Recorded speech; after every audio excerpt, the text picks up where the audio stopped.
Aqua Rating is an international standard developed by the Inter-American Development Bank with the support of the International Water Association to strengthen business management of water and sanitation utilities by reviewing strategic indicators and good practices throughout the value chain. The process, led by the Aqua Rating team, begins with a phase of self-assessment of the utility to review its current status in 8 strategic areas: quality of service, planning, operations, business management, finance, access to service, environmental management, and corporate governance. Subsequently, a validation of the results is performed to generate the Aqua Rating characterization, a mapping of the rated elements that guide the utility to identify areas of attention, strengths, and opportunities for improvement. Utilities can also be awarded the Aqua Rating certification through an independent audit that verifies the information.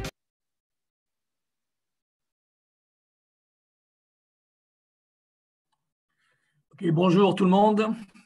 Bonjour à nos amis de l'eau. Bienvenue pour ce 4e webinaire de l'année que nous consacrons aujourd'hui au thème regagner la confiance de la finance à travers la mesure de la performance des services d'eau et d'assainissement. Donc tout d'abord, je vous rappelle à tous les règles du jeu. Pour ceux qui, donc les exposés vont être faits en français et en anglais. Donc vous avez un petit globe sur la droite où il y a marqué interprétation en bas. Vous pourrez cliquer dessus et choisir la langue qui vous intéresse.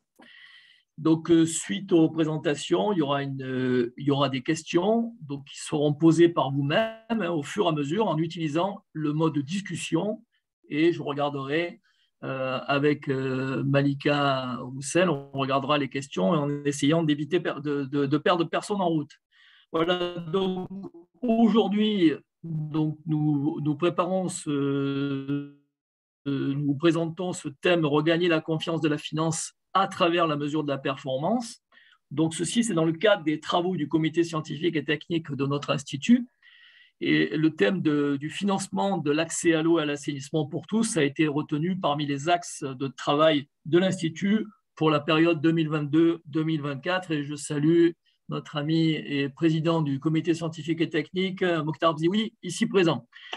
Comment gagner donc la confiance de la finance? Eh bien ça va avec 5 éléments pour l'Institut. Le premier, c'est redéfinir ensemble, opérateurs, donneurs d'ordre, experts, une nouvelle approche de la demande en termes de services en quantité et en qualité.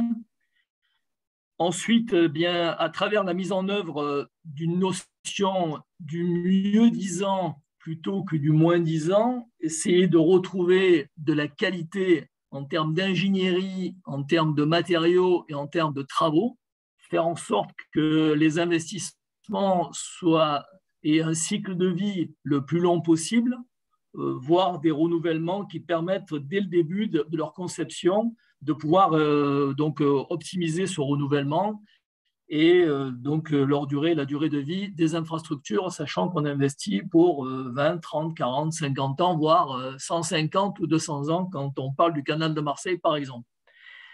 Donc, troisièmement, c'est la gouvernance optimisée des services, donc à travers la mise en œuvre d'objectifs de performance clairs, de la digitalisation des services adaptés à chaque environnement, de la formation professionnelle continue des agents, et ça c'est un point trop souvent négligé, et la mise en place d'outils de mesure de la performance, ce que nous allons voir aujourd'hui. En 4e point, ce qu'on a imaginé, c'est la création d'un guichet unique de financement avec une zone pilote qui serait la Méditerranée. Ça part de l'idée du projet d'alliance de l'Agence française de développement au niveau international qui souhaite regrouper l'ensemble des bailleurs de fonds pour le thème de l'eau, entre autres, et pour améliorer donc, la réponse aux ODD, donc aux objectifs de développement durable 6, de l'accès à l'eau et à l'assainissement. Donc nous, à l'Institut, avec nos membres, on va proposer de créer ce guichet unique en Méditerranée. Et voilà, banco, allons-y, c'est une proposition. Bien, nous, on vous propose le réceptacle. Et enfin, imaginer des modes de coopération adaptés entre public, entreprises privées et publiques, les communautés, les instances gouvernementales, en tenant compte des expériences passées, positives et négatives. Voilà un peu l'environnement dans lequel aujourd'hui se présente cette thématique. Tout cela pour orienter le plus possible les 20 000 milliards de dollars d'investissements mondiaux vers les ODD, et notamment l'ODD 6, et surtout les 15 000 milliards d'épargne privée qui aujourd'hui, malheureusement, ne vont pas vers l'eau et l'assainissement. Donc, au cours de l'année 2021, nous avons déjà organisé plusieurs conférences sur ce thème, telles que le management de la performance des réseaux d'eau potable, la formation des agents, évaluation des besoins, offres et demandes de la formation pour les services d'eau et d'assainissement, la digitalisation des services d'eau et d'assainissement, la finance peut-elle sauver l'eau? Et enfin, lors du Forum mondial de l'eau, un side event sur le stand du Conseil mondial portant sur comment les modèles hybrides de la finance mixte peuvent-ils contribuer à l'accès à l'eau et à l'assainissement. Aujourd'hui, nous vous proposons d'aborder le thème de la mesure de la performance des services d'eau et d'assainissement à travers la présentation du logiciel AquaRating, dont vous venez voir un petit film juste en introduction, qui a été conçu par la Banque interaméricaine de développement, la BID, et l'Association internationale de l'eau, plus connue sous le nom de IWA, pour aider les services publics ou privés à surmonter les défis en les aidant à devenir plus transparents et plus attractifs pour les investisseurs. Donc, on est en plein dans notre thématique. AquaRating a été mise en œuvre aujourd'hui dans plus de 120 services d'eau et d'assainissement dans le monde, essentiellement en Amérique latine, mais également en Afrique et en Asie, et offre une évaluation complète, impartiale et crédible de la performance et les meilleures pratiques de gestion des services publics basées sur 3 dimensions fondamentales que sont des indicateurs de performance, les meilleures pratiques et enfin la fiabilité des informations, domaine très important. AquaRating aujourd'hui va nous être présenté par Corinne Catala, spécialiste principale de l'eau et de l'assainissement auprès de la Banque interaméricaine de développement à Washington. Bonjour Corinne. En tandem avec Francisco Cubillo, consultant international AquaRating, donc il a largement contribué à développer ce logiciel, et précédemment cadre de la société Canal Isabel II de Madrid en Espagne, l'entreprise publique de l'eau et de l'assainissement pour Madrid, où il était en charge de recherche, développement et innovation. Donc, suite à cette première présentation, on fera une série de questions-réponses qui porteront dessus, puis ensuite on aura une autre présentation d'un de nos nouveaux membres, Altereo, par son directeur général, Gilles Brunswick, donc Altereo est un bureau d'études qui travaille dans le domaine de l'eau et de l'assainissement en France et à l'international, et va nous présenter comment anticiper la défaillance des réseaux d'eau potable pour renouveler efficacement grâce à l'intelligence artificielle. Donc, on est vraiment dans l'IA et une application spécifique à l'eau de l'intelligence artificielle. Donc ça sera la deuxième étape, et puis on aura une dernière séance de questions-réponses. Donc, Corinne et Francisco ou Paco, la parole est à vous. The floor is yours. Bonjour Alain et bonjour à tous, et un grand merci pour l'invitation à participer à ce webinaire avec vous, et merci à toute l'équipe de l'Institut méditerranéen de l'eau. Je vais partager, du moins je vais essayer de partager la présentation. Si vous pouvez me dire si vous la voyez ou pas, je vais la mettre en mode présentation. Voilà, c'est parfait. C'est parfait. Donc, aujourd'hui, nous allons voir l'AquaRating, et en fait, ce qu'on appelle l'ensemble des produits AquaRating que l'on développe depuis 2016. L'AquaRating a été développé avant, mais on a vraiment lancé ça sur le marché en 2016. Et maintenant, l'AquaRating est considéré vraiment comme un partenaire stratégique pour une transformation durable et efficiente. Donc, on commencera par, pour donner un aperçu de l'agenda, On commencera par vous expliquer un peu les caractéristiques de l'aqua-rating, son évolution brièvement, les produits, toutes les opportunités. Après, nous entrerons dans les outils d'analyse et expliquer un peu plus en détail ce qu'ils sont et l'appui que nous fournissons depuis la BID et aussi depuis l'IWA également pour la préparation des plans d'investissement et de transformation. Et finalement, nous couvrirons toutes les phases et les options pour appliquer l'aqua-rating dans une entreprise. Et nous laisserons du temps, bien sûr, pour une discussion. Donc, qu'est l'aqua-rating? Comme je vous le disais, donc c'est devenu un partenaire stratégique pour les entreprises.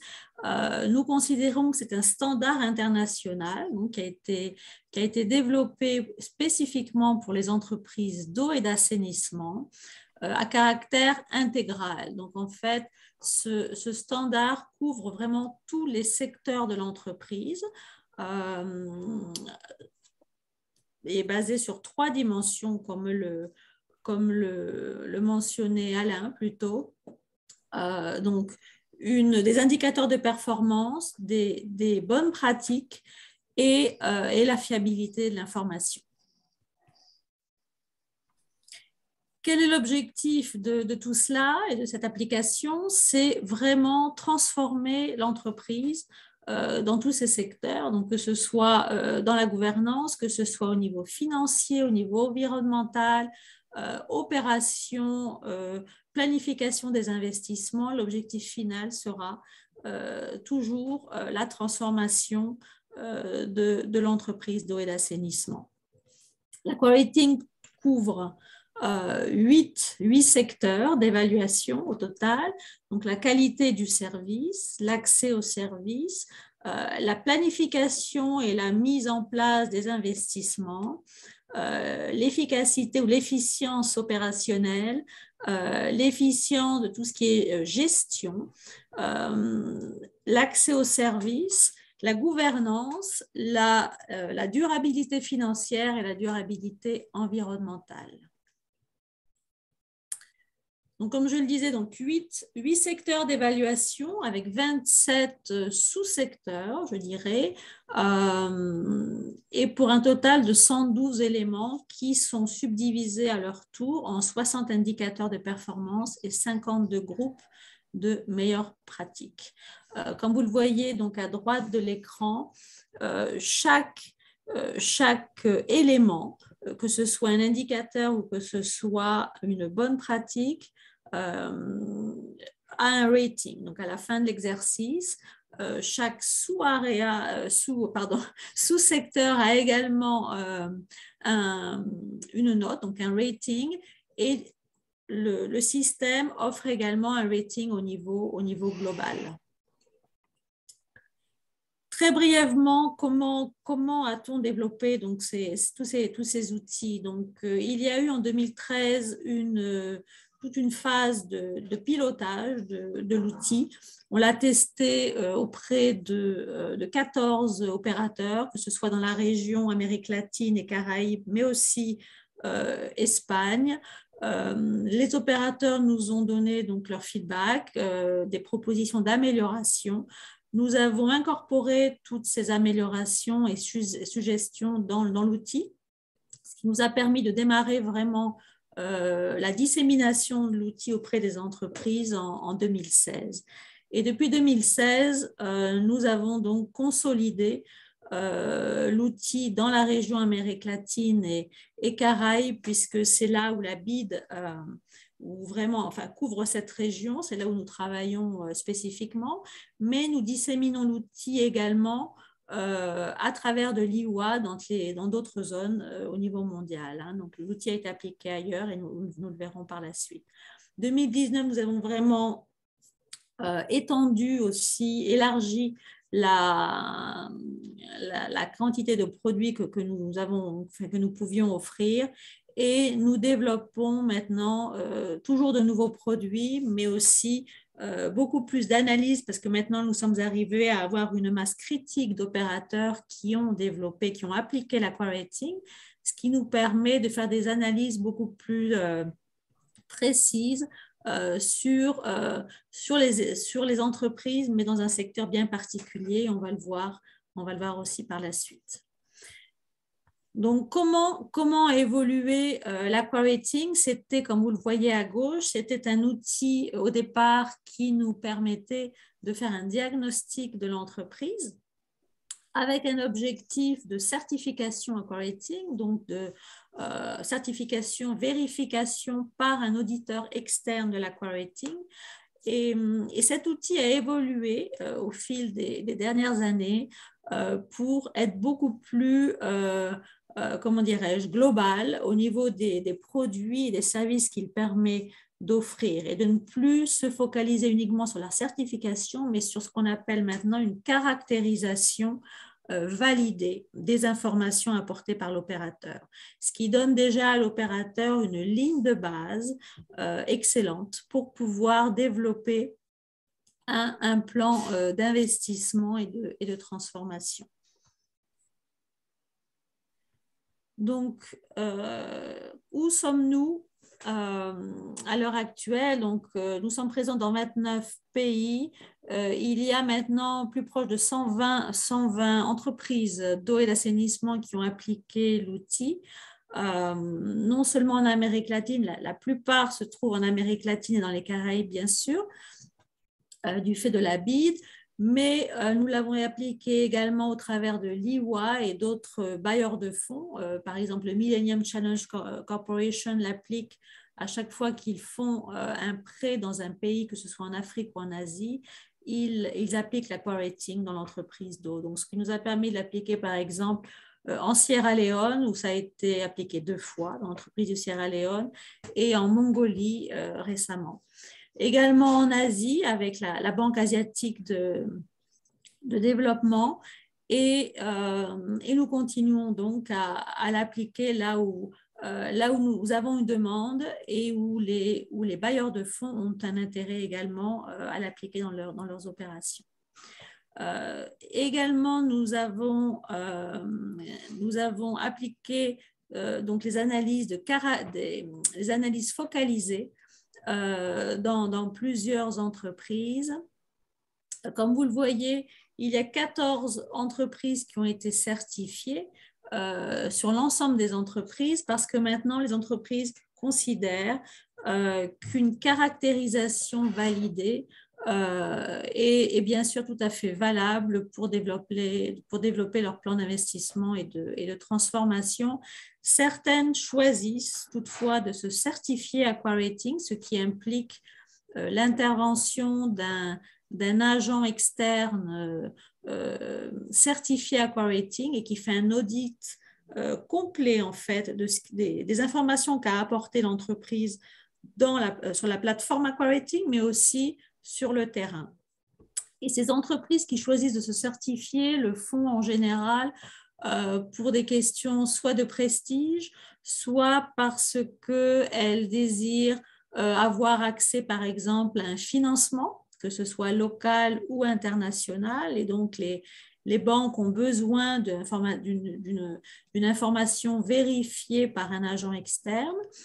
Donc, la plupart se caractérisent Aqua-Rating à l'heure actuelle.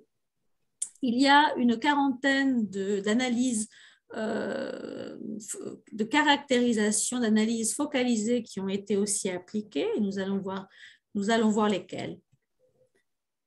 Donc, en résumé, que peut offrir l'outil? Et vous voyez donc à gauche le document, le standard Aqua-Rating qui contient toutes les définitions et les modes de calcul, donc tous les éléments de l'Aqua-Rating est disponible gratuitement sur Internet, non, sur le site Aqua-Rating, mais aussi sur le site de la BID. L'Aqua-Rating permet à l'heure actuelle à l'entreprise d'améliorer sa connaissance, son analyse et sa gestion, la gestion de sa performance, permet d'obtenir une caractérisation fiable, mais aussi objective, qui est basée sur un standard international. C'est aussi une source de réflexion, d'apprentissage et d'amélioration pour l'entreprise parce que l'entreprise qui va appliquer l'Aqua-Rating doit constituer une petite équipe donc dans son entreprise qui va travailler sur l'outil.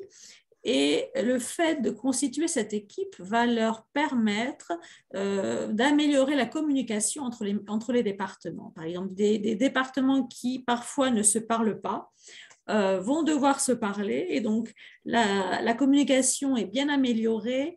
L'archivage des documents est aussi amélioré parce qu'il y a certains documents qui vont devoir être incorporés à la plateforme. Donc, tout cela fait qu'il y a une meilleure connaissance de l'entreprise comme résultat de l'application de l'Aqua-Rating. Et ça peut être en fait le point de départ de tout diagnostic, que ce soit un diagnostic intégral, que ce soit un diagnostic sur un secteur en particulier.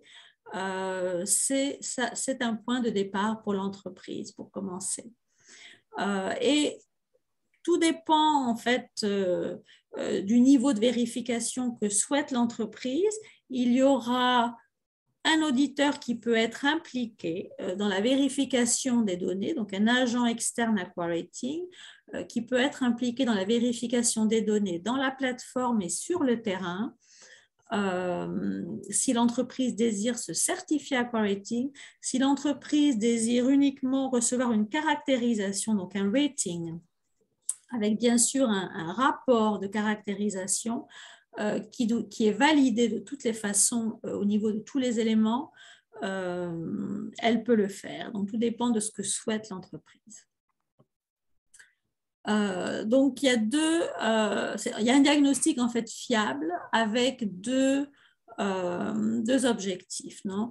Un Aqua-Rating intégral qui incorpore un rating pour en fait la gestion de toutes les zones de l'entreprise, tous les secteurs de l'entreprise, et une évaluation du risque d'interruption des opérations de l'entreprise. Donc cela, on peut le faire directement avec l'entreprise. Il y a une équipe Aqua-Rating qui appuie l'entreprise dans ce sens-là. En deuxième lieu, nous pouvons évaluer également la solvabilité de l'entreprise avec une évaluation fiable également. Nous pouvons appuyer l'entreprise pour identifier les opportunités d'amélioration une fois qu'elle a appliqué l'Aqua-Rating et l'aider également à prioriser, à faire une priorisation des actions suivant les objectifs internes de l'entreprise.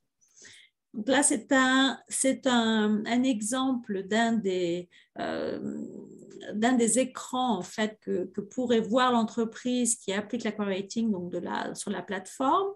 Donc, il y a un rating, comme je le disais au tout début, par élément, par sous-secteur, par secteur et à la fois un rating global, comme vous voyez ici. Alors, tous les résultats sont bien sûr générés par la plateforme sous forme d'un rapport et ces résultats apparaissent en format graphique, comme vous le voyez ici, avec les 8 zones, mais aussi sous forme de texte. Non? Et bien sûr, nous pouvons appuyer de notre côté l'entreprise dans l'application en fait, ou la transformation de ces résultats en un plan de transformation par la suite.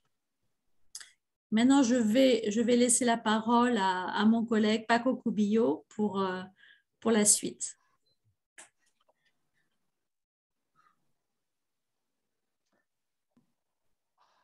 Yes, hello, good afternoon, everybody. I'm going to speak in English. I'm sorry, I don't know if you are now watching my screen because, well, I'm going to share my own PPT with you. So this is the idea. Sorry, I'm going to get the slide that Corinne was showing. Paco, maybe you can expand. That's great. How it is now. Thank you. So Aqua-Rating, as Corinne Cathala mentioned, has this capability to know in detail all the management key issues of our company. So since it's getting this information, one of the analysis, the complementary analysis that produced is a cross analysis of the maturity of the company with the performance. The maturity and the performance at the global level or at the level of every one of the assessment areas. That is very useful because in some way allow us to identify unbalanced situation between the maturity of the company in terms of practices, technologies, infrastructure, and the performance that is getting in different things. So in some ways, helping us to identify opportunities for improvement, because the opportunities for improvement are always focused on increase the maturity of the company. Another way to characterize the company is the assessment of the risk of discontinuity in the main commitments of the company. We call it business continuity, but in some way, what we do is identify the main aspects of the company, the business of the company, and then make an assessment of the threats, the strengths, and the different aspects that could mean a risk, a certain risk to fulfill the commitments, obligations, or responsibilities of the company. And then Aqua Rating produced a heat map like this, showing the risk for every one of the main aspects. That's the baseline to identify action. Since we have enough number of companies that has applied Aqua Rating, we are able to carry out benchmarking analysis and guarantee confidentiality, because one of the commitments for the utilities that apply Aqua Rating is that we guarantee confidentiality of the data. So no one would be able to know the details of the data for every company. But we are able to identify a cluster for benchmarking and then compare the values or the scores of every company. This is an example, the red dots, with some statistic of the selected cluster. That helps to identify, well, some opportunities to get the scores of our colleagues. As Corinne mentioned, more than 15 companies has already applied Aqua Rating more than once, and then it is possible to assess or quantify the improvements that has been got in the company in the meantime of the two applications of Aqua Rating, and to see, well, how big had been the improvement in every one of the assessment areas, and of course to make this monitorization. All business intelligence to opportunities and functions could be applied to Aqua Rating at the level of raw indicator, at the level of statistics for some region, some country, some group of companies, or just individual data in terms of statistics. So business intelligence now is one of the most relevant function of Aqua Rating and more demanded function from the company. So attending to the needs and requests of users, we identify the need to go in more detail in those diagnostics, those characterization. Is what we call focus analysis. Focus analysis is to make a zoom about some specific item in a company, is what we do with them. We have several focus analyses. I will summarize later. But what is important to me is that you know that all the methodologies, criteria that have been applied to quantify, assess, or fix the assessment for every item is being described and published in the IDB website. So all is documented, all is available. For every focus analysis, and I didn't mention that we have focus analysis for climate change position of the company, water losses management, gender management, corporate integrity, innovation. Well, we produce this diagnostic in different formats, but at the end, we always provide reports, written reports to the company with confidentiality, and in every item, we provide a score and we provide an assessment of the reliability, the accuracy of this score, of this data for the global, or for every one of the main pillars of every focus analysis. Innovation is a very special focus analysis because in some way we identify that innovative solutions are a key issue to guarantee sustainability. So innovation is a very special focus analysis that is looking, well, first is making a diagnostic of the innovative culture of the company, making a diagnostic of the way the company manages innovation and the way the company has already implemented appropriate innovative solutions. So this focus analysis is making this diagnostic as a first step to identify opportunities for improvement through innovative solutions. So all focus analyses are working this way, and all of them had been designed with the main target.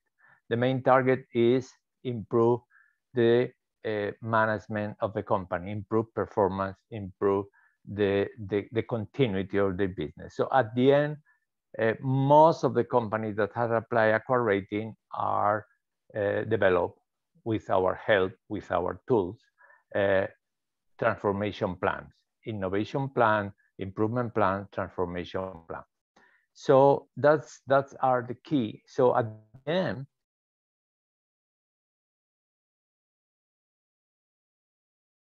for us is we have developed different other tools, focus analysis, different tools for assess diagnostics, but at the end, everything is, well, moving around the building of efficient and sustainable transformation plans.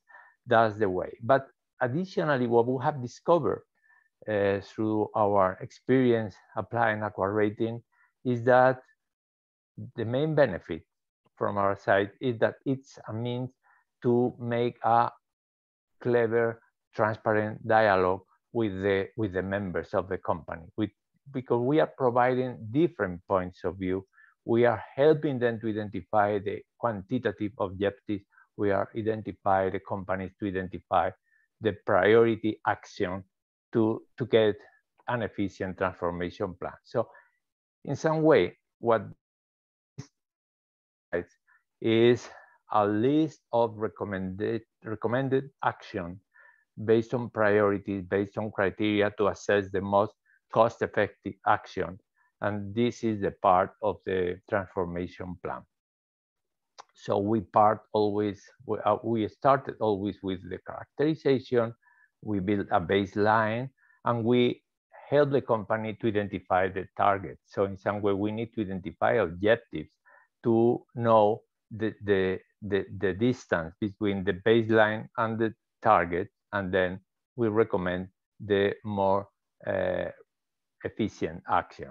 This is the key issue. But at the end, we provide a list of priorities, intervention, action, depending on we are putting the focus on innovation, on water losses, on climate change, on gender integrity. So in some way, we are suggesting different action, and we are assessing the impact that this is going to produce in the company. So, Corinne, I don't know, you want to finish? Oui, si, Paco. Do you want to continue? I can continue. Okay, That's all right. I will move the PPT. No, you can. I mean, you can leave the presentation and continue with the slides if you want, so we don't change. Toutes les informations de l'Aqua Rating sont confidentielles, à moins que l'entreprise désire partager ces informations et les publier. il y a des entreprises, par exemple en Sierra Leone, l'entreprise a décidé, une fois qu'elle a eu sa certification à Aquarating, de publier le rating dans la presse. C'est tout à fait possible, mais c'est vraiment la décision de l'entreprise de le faire ou pas. L'accès à la plateforme est complètement gratuit. Nous fournissons en tant qu'équipe Aquarating un appui aux entreprises si elles le désirent pendant toute l'application de l'Aquarating et même après pour le développement du plan de transformation et d'investissement. C'est aussi la décision de l'entreprise. Nous fournissons un appui continu et l'Aquarating peut être adapté ou customisé, en fait, tout dépend des priorités de l'entreprise et des besoins spécifiques de chaque entreprise. Ça peut être appliqué à une entreprise de grande taille. Alors, par exemple, Aïssa à Buenos Aires, 13 millions d'habitants, ou une plus petite entreprise, par exemple l'entreprise de Cuenca en Équateur, donc des entreprises de plus petite taille. On l'a même appliqué en Angola pour des entreprises qui avaient 6 000 clients, par exemple. Donc, c'est très variable. Ça peut être appliqué à toute taille d'entreprise et adapté donc, aux besoins d'entreprise. Next, Paco, please. If you can go to the next one.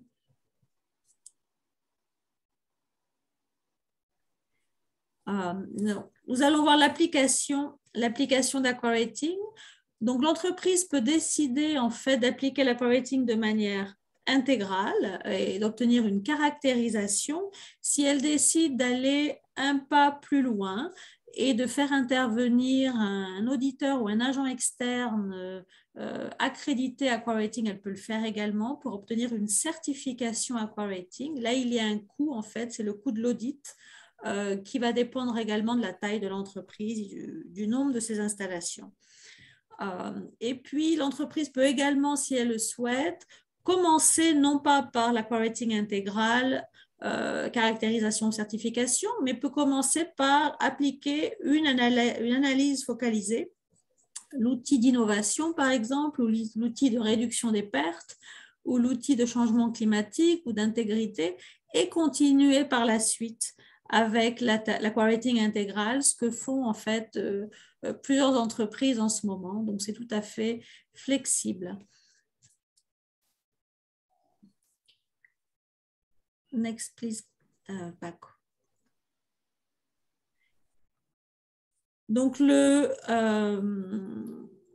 processus d'application dans les deux cas. Dans les deux cas, l'entreprise, donc en numéro 1 ici, l'entreprise planifie donc son application, elle va constituer son équipe interne, elle va réaliser ce qu'on appelle une auto-évaluation, donc elle va rentrer dans la plateforme les données qui lui sont demandées et les documents qui lui sont demandés de façon à vérifier ce que nous dit l'entreprise, le niveau de fiabilité. Il y a une validation en troisième lieu, donc comme vous le voyez en bas, qui est réalisée. Et un rapport Aquarating de caractérisation est produit par la plateforme une fois que la plateforme a été fermée de notre côté. Donc, on considère que l'application et que l'entreprise nous dit que l'application est terminée. Si l'entreprise décide de faire intervenir un audit, donc c'est l'étape 5 sur l'écran, donc il y aura un agent externe qui va être sélectionné pour cela, qui va réaliser un audit des données de la plateforme, mais aussi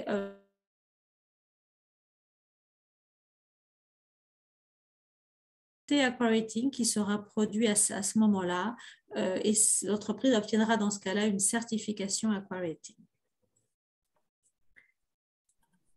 Next, please, Paco. Et donc, en termes de délai, et si on prend le cas d'une caractérisation, par exemple, ce qui est la forme d'application la plus commune, en général, du début jusqu'à la fin, donc tout le processus d'application prend environ 1 mois. il y a des entreprises qui s'enthousiasment beaucoup en fait pendant le cours de l'application et qui appliquent l'Aqua-Rating en 1 semaine ou 2 semaines. On a vu le cas plusieurs fois. Donc tout dépend en fait de la priorité que les opérateurs consacrent à cela et du temps qu'ils y consacrent. Donc vraiment, le mieux, c'est effectivement de l'appliquer le plus vite possible, de fait d'avoir, avec l'objectif d'avoir un résultat et un rapport de caractérisation également le plus rapidement possible. Next one back. Thank you. Et donc, pour résumer en fait les phases d'application de l'Aqua-Rating, il y a une auto-évaluation que réalise l'entreprise sur la plateforme. La plateforme reste ouverte 3 mois.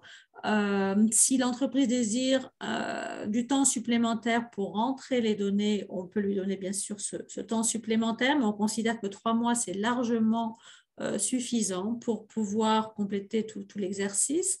Dans un deuxième temps, il y a une validation de la consistance et de l'interprétation des questions de la plateforme.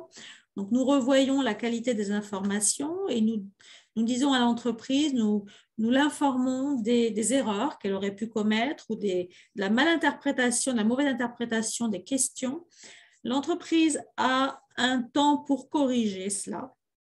Une fois que c'est corrigé, nous vérifions à nouveau et à ce moment-là, en dernier lieu, donc en 3e lieu, nous faisons donc les ajustements de cette auto-évaluation avant de produire le rapport de caractérisation.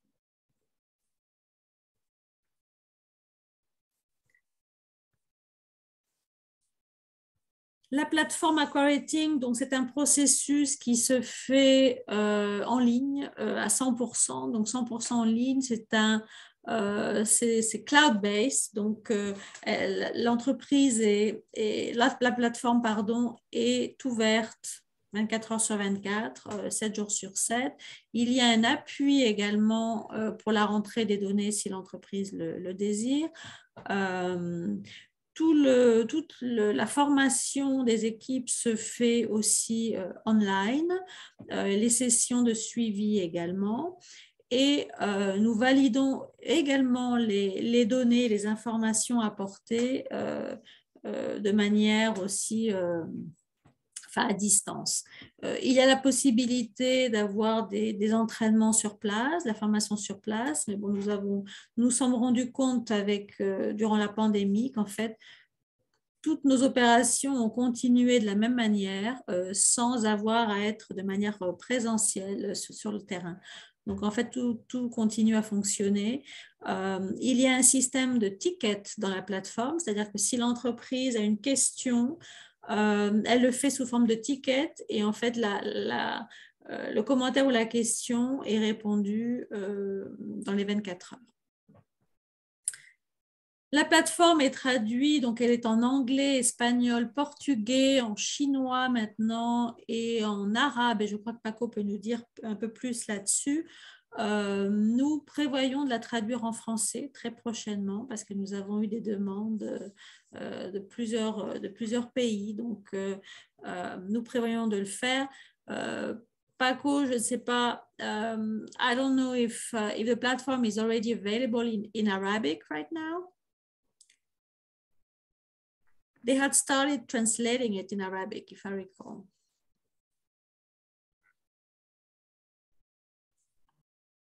Non, je ne crois pas que...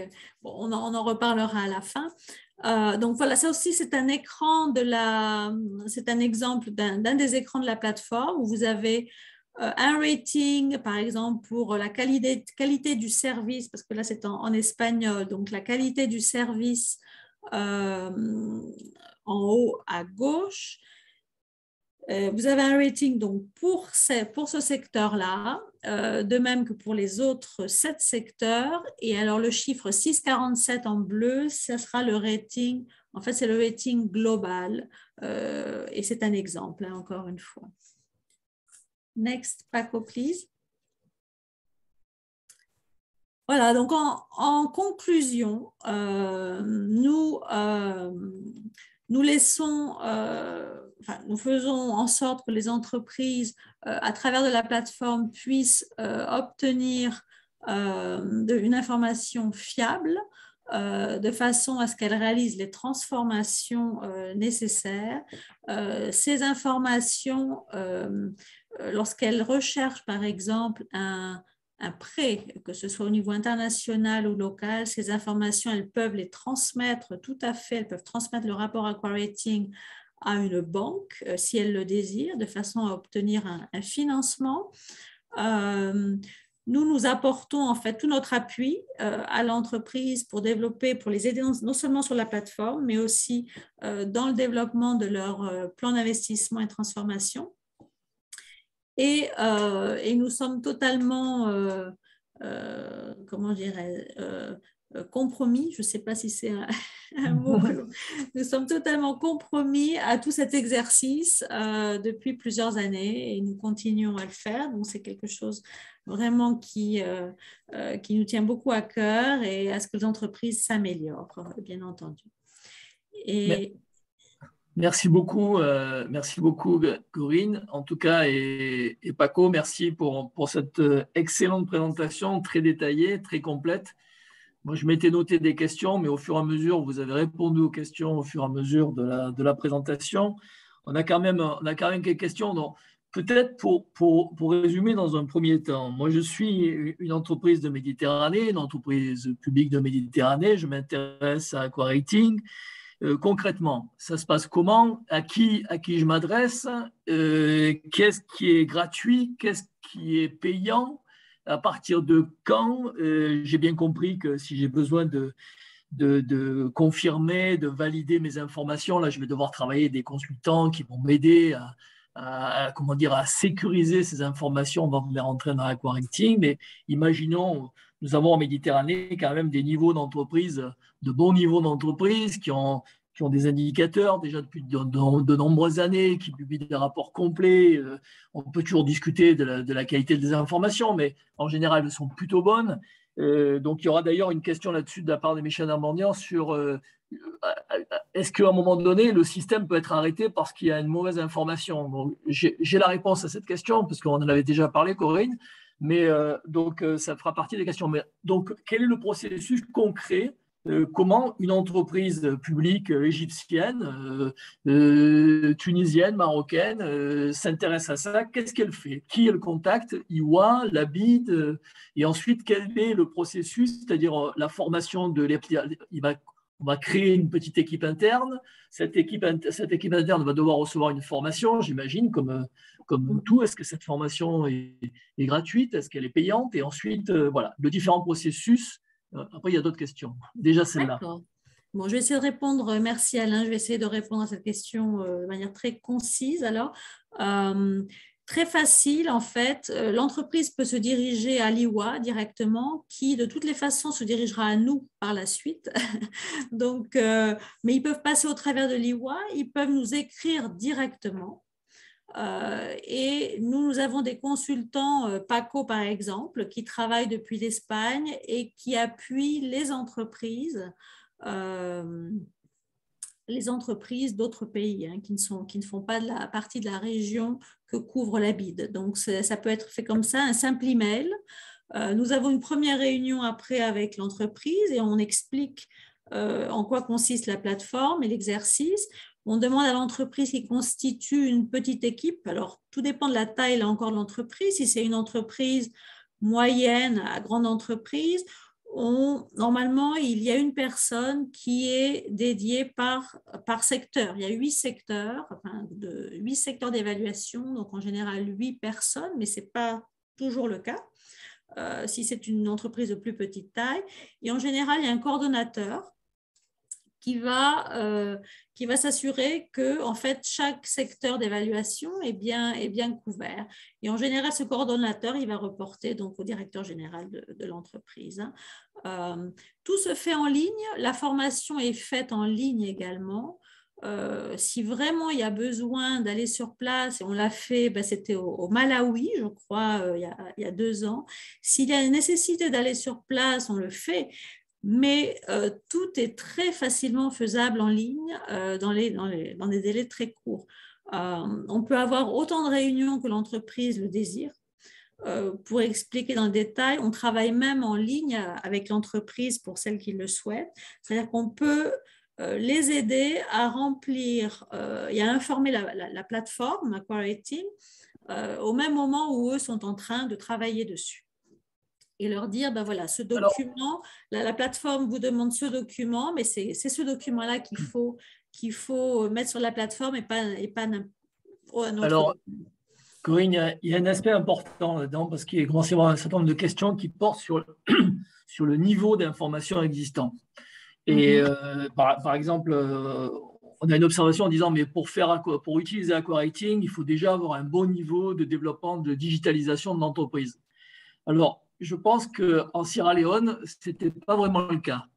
Que dans d'autres endroits, à Cuenca, ça ne devait pas être non plus vraiment le cas. Donc, je pense que ça vaut le coup d'insister là-dessus. C'est-à-dire, Aquarating, ça s'adapte à tous les cas. Et au contraire, même, je crois qu'il y a même, on en avait discuté, des entreprises publiques qui utilisent ça pour faire pression sur les politiques, pour dire, regardez dans l'état dans lesquels on est.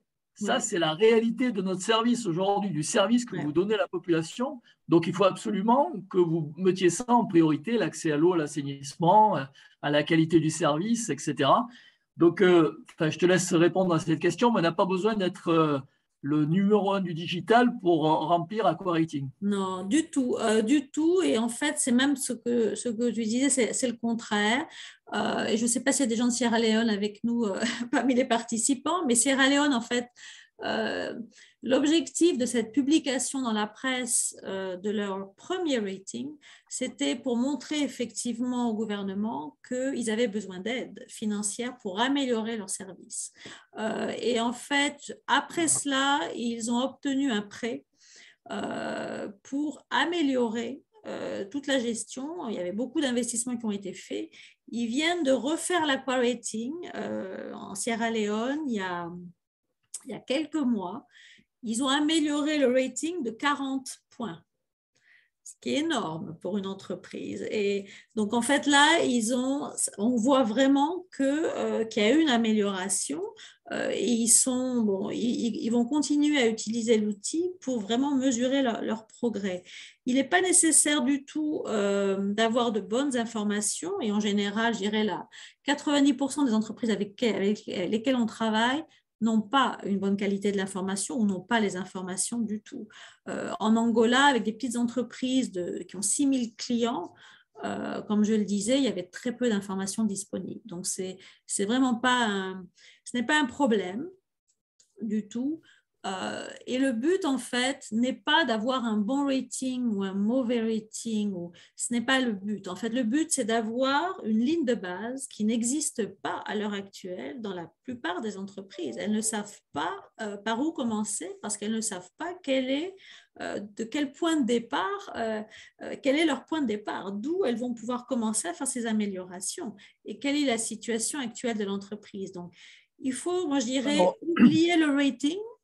Et il faut commencer à faire l'Aquarating pour avoir le diagnostic et après, ça sera effectivement, le rating aura de l'importance au fur et à mesure qu'il y aura de l'amélioration.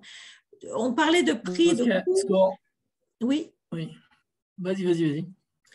Le coût, alors il n'y a pas de coût à l'application Aquarating. Nous, on donne accès à la plateforme, il n'y a pas de coût du tout. Je dirais que même que la banque, la BIT, subventionne l'application de l'Aquarating. Donc, c'est pour ça qu'on a des consultants. C'est un coût pour la banque, mais ce n'est pas quelque chose que l'on répercute sur les entreprises du tout. Si l'entreprise souhaite faire un audit, donc se certifier Aquarating, elle peut le faire. Ça aura un coût, mais dans bien des cas, ce sont les bailleurs de fonds très souvent qui couvrent ce coût également. Donc, je dirais que le coût n'existe pas pour l'instant. Il n'y a pas de coût pour l'application de l'Aquarating. Très bien. Bon, je vais quand même essayer de résumer un peu les autres questions qui sont arrivées.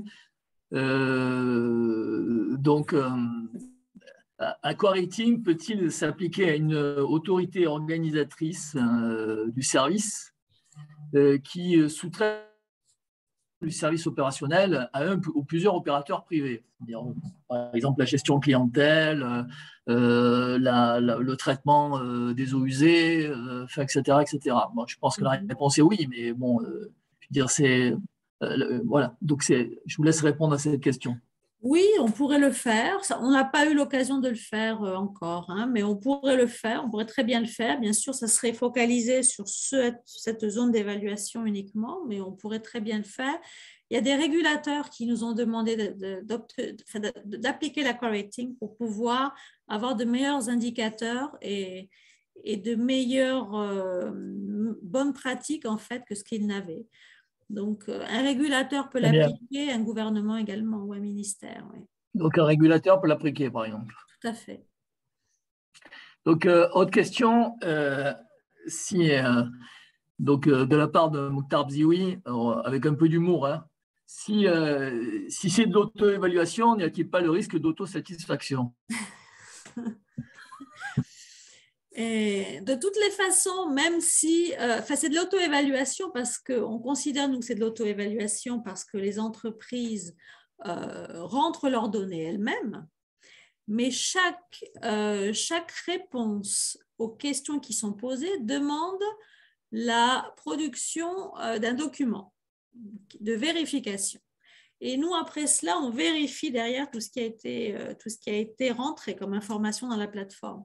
Donc, en fait, c'est de l'auto-évaluation parce que l'exercice doit le réaliser l'entreprise toute seule. Mais ce ne sont pas des données.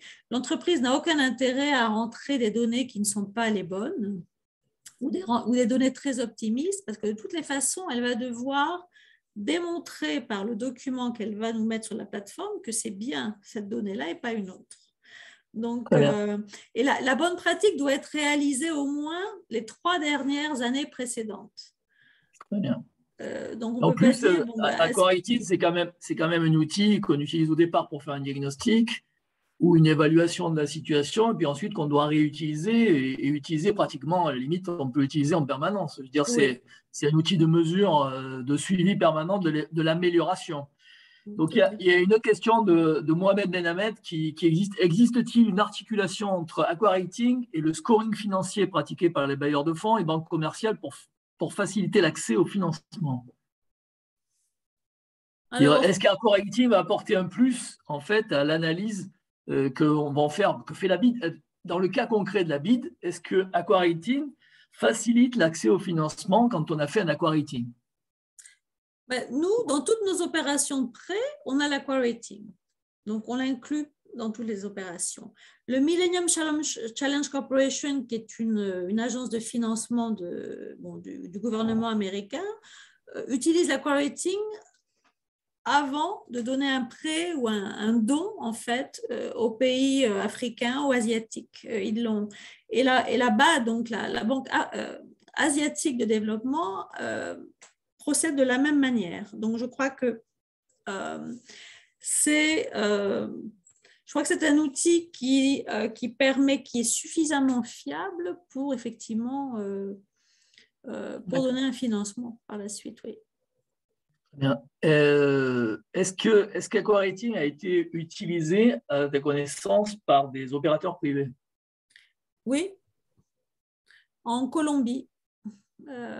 Aguas Capital, ils font maintenant toute la partie d'innovation, mais oui, ils se sont certifiés, eux, d'ailleurs, Aqua-Rating. Il y a des entreprises également qui l'ont appliqué quand elles allaient, juste avant d'être transférées au secteur privé. D'accord. Et en fait, en quoi ça consiste la certification par rapport à utiliser que pour le diagnostic, les orientations, la mise en place du plan de transformation? La caractérisation validée, en fait, c'est une caractérisation pour laquelle on valide tous les documents qui ont été rentrés dans la plateforme et les informations rentrées. Donc ça donne un diagnostic tout à fait fiable pour l'entreprise. Si l'entreprise décide d'aller un pas plus loin et se certifier, donc c'est la certification Aqua-Rating, c'est possible, mais là, il y a l'intervention d'un auditeur, en fait, externe. D'accord. C'est la seule différence. Et l'auditeur va aller sur le terrain aussi. C'est-à-dire que nous, on ne va pas sur le terrain vérifier les installations, que l'entreprise a bien 2 stations de traitement d'eau, 3 stations de traitement des eaux usées, etc. Alors que l'auditeur va vérifier tout ça sur le terrain. C'est un peu comme le QSE, hein, je veux dire, enfin, le qualité, service, environnement, les normes qu'on utilise en France pour qualifier justement le service, quoi. Mm-hmm. Il ne s'agit pas de faire tout bien, il s'agit de dire ce qu'on fait. C'est ça, mais c'est exactement ça. Il y a une question de Christian Laplot, il dit « J'ai compris que la traduction en français était en cours, une échéance en point d'interrogation, et avez-vous des demandes de villes ou opérateurs en France ?» Alors, en France, non. Non, en France, non. Par contre, on a eu des demandes d'opérateurs français pour leurs filiales en Amérique latine. Ça, on l'a fait. Au Mexique, par exemple. Et la traduction en français, elle est en cours. Alors, c'est difficile de vous donner un délai parce qu'il y a une vérification qui se fait, mais ça sera cette année. Ça sera cette année, c'est tout ce que je peux dire. Les entreprises qui nous ont demandé sont des entreprises des Antilles, en fait, anti-françaises. Très bien, très bien. Une autre question, puis après on passera, on reviendra sur les questions tout à l'heure, mais une dernière question qui est, alors, est-ce qu'Aqua-Rating peut s'appliquer, je dirais, à une association ou une ONG? Alors j'imagine qu'il faut que l'ONG soit opérateur. Ça peut arriver. Hein. Donc, puisque tu as parlé tout à l'heure, dans le cas de 6 000 clients, on peut avoir des ONG qui traitent plus de 6 000 clients. Donc je pense que la réponse est oui. Du moment que l'ONG est opérateur. Oui, alors tout à fait possible. On l'a même, il faut que l'ONG effectivement soit opérateur. On l'a appliqué à des coopératives aussi, coopératives d'eau de petite taille au Chili et en Bolivie. Donc c'est tout à fait faisable. Et donc j'ai encore une autre question, puis après on arrêtera là pour l'instant. Bonjour, merci pour ce riche débat. Sur le plan recherche et développement, est-ce qu'il y a des formations spécifiques pour cela et des pistes de recherche axées sur l'Aqua-Rating dans le milieu académique africaine ou française? Bon, je ne comprends pas trop bien la question, mais enfin pour un bon. Est-ce que toi, tu comprends la question? Bonjour. Je sais pas, est-ce qu'il y a des universités? La personne qui a posé la question peut-elle la reposer différemment et on y répondra volontiers tout à l'heure. En tout cas, moi, ce que j'apporte en tant que président de l'IME, c'est de dire voilà, l'IME, c'est un réseau de réseaux. Je veux dire, notre contribution aujourd'hui, c'est de permettre de montrer des expériences qui existent sur d'autres continents, et pas nécessairement je veux dire en zone euro-africaine, méditerranéenne, et de dire voilà, ben, écoutez, regardez ce qui existe ailleurs, regardez ce qui se fait, surtout sur cette notion de service qui nous est très chère et de retour d'expérience, d'usage. Quand on parle d'innovation dans les services d'eau, la première chose à faire, c'est de penser à l'usage. Dire c'est pour en faire quoi d'innovation? C'est-à-dire, une fois qu'on a défini quels sont nos besoins d'usage, à ce moment-là, on s'intéresse à l'innovation. Et bien là, c'est pareil, et je pense que c'est un outil très intéressant et qui mériterait d'être développé en Méditerranée et en Afrique. En tout cas, bon, j'espère qu'aujourd'hui, il y a des participants de la Banque africaine de développement. Ils avaient prévu d'y participer. S'ils sont là, je les salue, bien sûr. Mohamed El Azizi notamment, mais en tout cas, ça sera l'occasion justement de mettre ça en place et de développer éventuellement, j'espère, Aqua-Rating sur cette belle zone géographique qu'est la Méditerranée. Il y a de quoi faire, il y a vraiment de quoi faire. Je suis persuadé que ça serait un outil très utile. Bon, merci beaucoup Corinne et Paco pour votre intervention. On reviendra tout à l'heure peut-être si on a encore d'autres questions qui seraient posées. Et donc, sans transition, comme disait l'autre, je passe la parole donc à la société qui vient de rejoindre donc l'IME cette année, donc à Altereo, qui est un bureau d'études qui travaille dans l'eau, l'assainissement, donc depuis de nombreuses années, dont le fondateur est Christian Laplot, qui est aujourd'hui parmi nous aussi, qui pourra intervenir d'ailleurs. En tout cas, je passe la parole à Gilles Brunswick, qui est directeur général de cette société Altereo, pour vous présenter comment anticiper la défaillance des réseaux d'eau potable pour renouveler efficacement grâce à l'intelligence artificielle. Gilles, la parole est à toi. Floor is yours. Merci, bonjour à tous, et on va commencer par un petit film.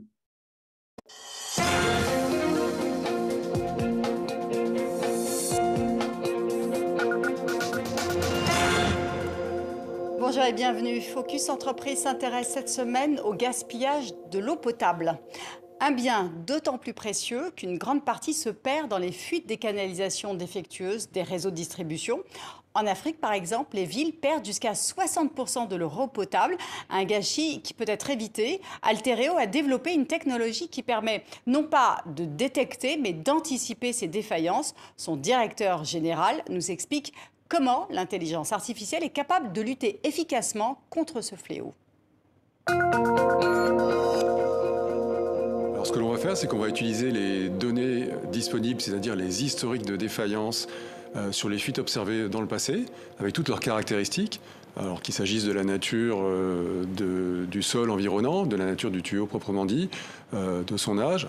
Et on va utiliser toutes ces données de manière à utiliser des algorithmes qui vont permettre de prévoir sur des situations similaires la probabilité de défaillance d'une canalisation dans le futur.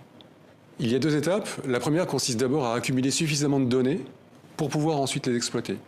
Dans cette première étape, ou pour cette première étape, nous avons développé une application gratuite qui s'appelle HPO Collect, qui fonctionne sur smartphone partout dans le monde et qui permet aux agents d'exploitation de venir recueillir les informations nécessaires. Donc cette première partie, j'ai envie de dire, elle est libre et ouverte à tous les services d'eau partout dans le monde qui peuvent télécharger HPO Collect sur iPhone ou sur Android et dès aujourd'hui l'utiliser.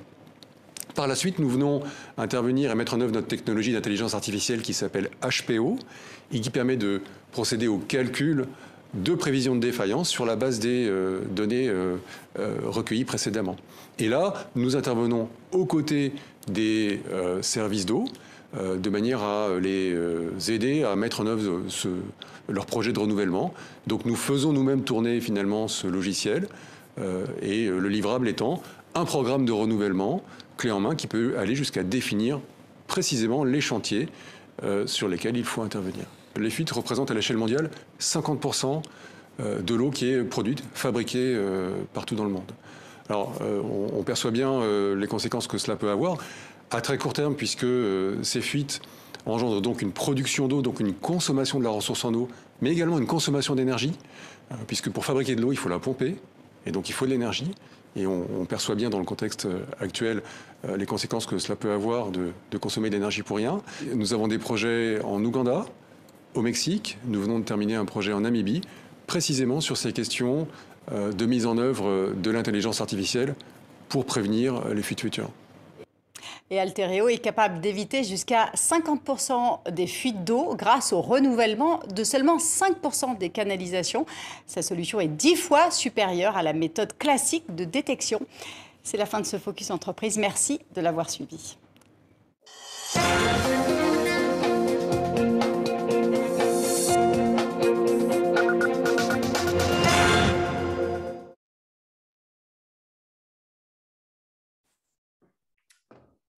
Bonjour, Bien, Gilles. Je partage mon écran et Alain, tu me dis si Vas-y. ça apparaît correctement. C'est parfait, c'est excellent. Très bien. Donc, ce que vous venez de voir, c'est un petit reportage et un entretien, une interview qu'on a fait avec TV5 Monde. C'était peut-être pas apparent et donc qui a été diffusé juste après le Forum mondial de l'eau. Alain et toute l'équipe de l'IME, je tenais à vous remercier pour votre invitation.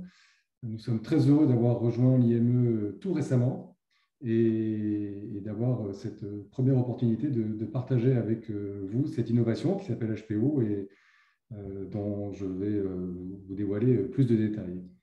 Ce dont on va parler effectivement, c'est l'anticipation des défaillances des réseaux et comment mettre en œuvre l'intelligence artificielle et donc la digitalisation pour prévenir les défaillances de réseau futures.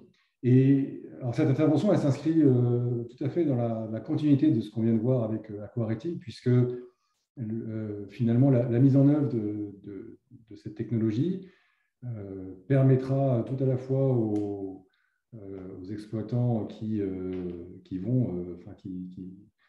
utilisent Aquarating, hein, qui font ce parcours d'Aquarating, à la fois d'améliorer leur notation sur la dimension digitale, puisque ce dont on parle ici, c'est évidemment l'utilisation des outils digitaux pour améliorer la performance des réseaux. Et puis, tout à la fois, j'ai noté également que dans les critères évalués, il y avait l'efficacité de la planification. Et vous allez le voir, HPO permet justement d'améliorer considérablement l'efficacité de la planification et de la planification des renouvellements dans les réseaux d'eau potable. Quelques mots sur Altereo pour vous dire que nous existons depuis une trentaine d'années. Nous sommes actifs dans 4 domaines d'activité. L'ingénierie de l'eau et de l'environnement qui va nous préoccuper principalement aujourd'hui, avec associé à la bulle qui se trouve tout à droite et qui concerne les solutions SIG et l'exploitation des données, hein, puisque ce dont on va parler aujourd'hui, c'est bien ça, c'est utiliser la donnée pour être plus efficace. Et puis au milieu, vous voyez 2 autres activités qu'on pratique plutôt en France, hein, qui est l'appui aux politiques publiques, notamment dans des contextes réglementaires, donc plutôt français, et puis le développement durable de la ville et du territoire, où on est là sur des questions d'urbanisme et d'aménagement. Entreprise fondée en 1989 par Christian Lapeau, qui est effectivement présent ici. Nous avons été actifs dans, vous le voyez, plus d'une trentaine de pays, avec plus de 5000 clients. Nous avons une présence permanente sur les points indiqués en rouge, et nous avons travaillé dans les pays qui figurent ici, beaucoup en Afrique, un peu en Asie, un petit peu moins en Amérique du Sud, mais nous y travaillons intensément, puisque nous avons actuellement un permanent qui est au Mexique et qui mène à bien justement un projet HPO dont je vous parlais tout à l'heure. Je vais vous parler maintenant de notre vision sur la ressource en eau et sur la gestion patrimoniale. Finalement, le monde fait face à 3 enjeux majeurs. Le premier, c'est évidemment le changement climatique et sa conséquence sur la ressource en eau. Le second, c'est la croissance de la population en zone urbaine en particulier.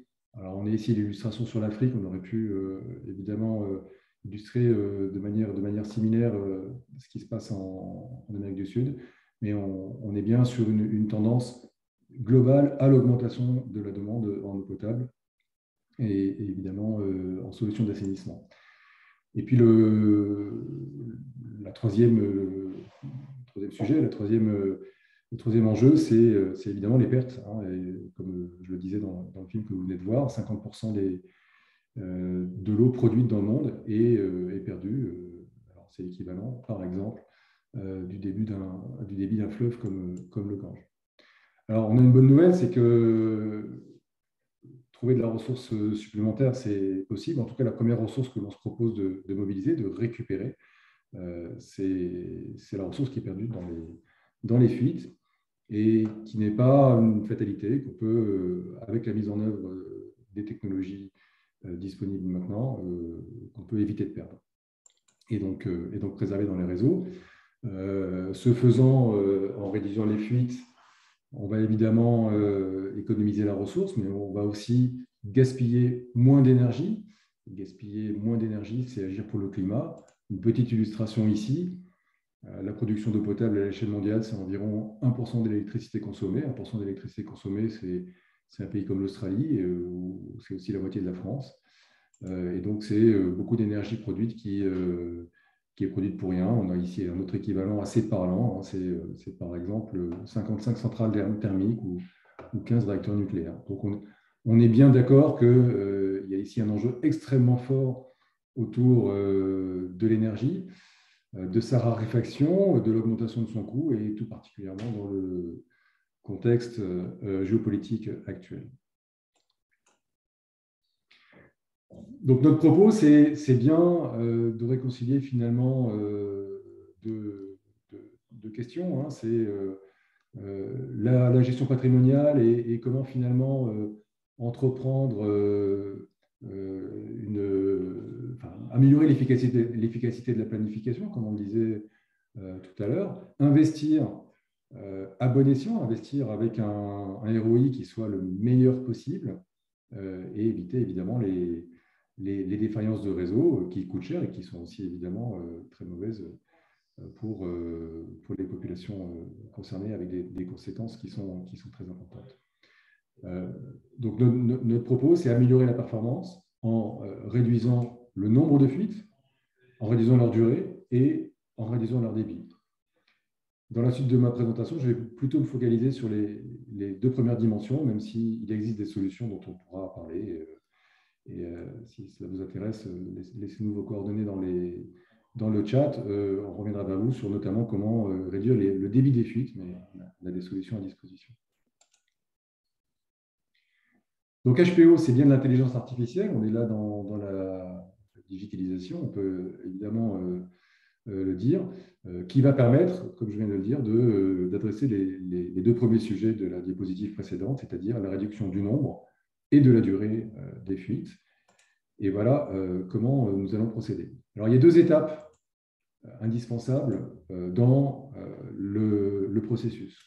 La première étape, elle consiste à utiliser la donnée disponible, et même avant ça, à accumuler de la donnée, la mettre en forme, pour pouvoir ensuite l'utiliser. Donc, cette donnée, bien souvent, elle existe déjà de manière plus ou moins structurée, soit dans un SIG, soit dans des fichiers, des tableurs, mais bien souvent aussi sur le papier. Et donc la première étape, c'est évidemment de collecter cette donnée.